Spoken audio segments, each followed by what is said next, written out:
Hello lovely people, another day, another daily vlog. Feel strangely free now that I'm not restricting it to 1 minute. I was trying this YouTube Shorts experiment where it was like, YouTube are trying to take on TikTok, and if you make videos of a certain length, they get a bigger push and stuff. But actually the stuff I'm making, my daily vlog talking about what I'm doing, is just a bit, not very viral, which is fair enough.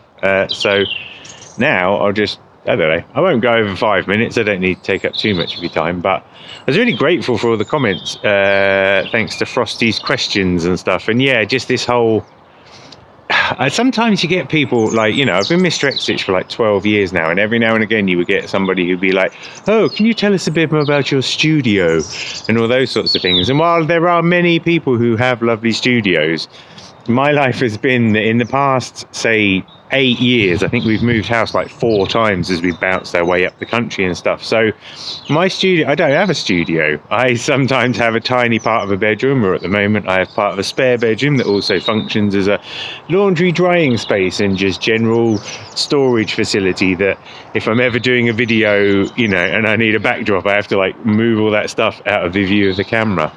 And it's always quite funny. So like my ability to store things and stuff is reduced. It doesn't have the pleasingness that I might like. Now we are actually buying a house, I'm very excited to say, and hopefully we will move into a house that we will own and we will stay in for the next 5 years minimum, and that will be, like April hopefully. And the house has got a garage, like a freestanding garage, that I'm seriously going to try and convert 2/3 of it into an actual office that I can do for all my work, sort of making YouTube videos and various other things. And with that in mind, I will then set up a proper storage that looks all fancy. So if people say, can we see your studio? I'll be like, well, yes, you can. Thank you very much. This isn't marvellous.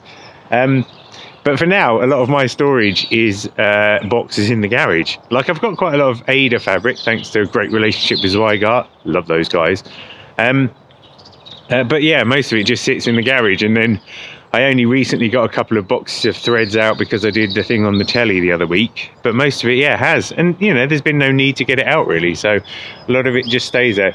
I've got all of the model stitch things, all of the stitches that we get done for the magazine are in a box where I've lined each one with, like, acid-free paper because I would like them to last. And actually, I've got so many stitched originals now that I'm actually going to start selling some of them on the website because they're just taking up space, and I feel like I'd much rather they go to a good home.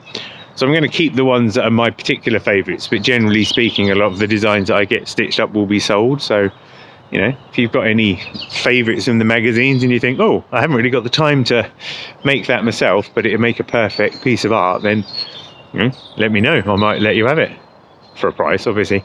But yeah, so I think, and to go to Michelle's point, hi Michelle, there is something about, these are all future heirlooms, these things that we make. And I know that for certain there are some things that I've made myself that I'm proud of, that I have got framed and that I would want to keep in perpetuity.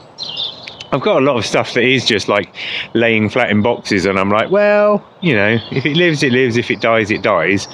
But it is weird when we think about the context of these things, and when we think about the value that people place on historical needlework samplers from like the 1800s, like 200 years ago.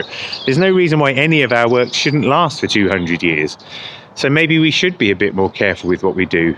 It used to be the same with my comic collection. I've got like 12 boxes of comics in the garage. When I was a kid, I used to walk on them. I didn't really care. I didn't really think about it. And now I'm a bit more careful with it because some of them are worth a couple of quid. But yeah, maybe if there's ones that are particularly poignant, maybe we should give those extra special prestige. And I think that there is something to be said for that. I don't quite know what the answers are. I welcome your thoughts. I welcome your thoughts in general, really. I will be back with more daily vlogs in due course, obviously. But thanks for being part of it. I love you guys. I'll speak to you soon.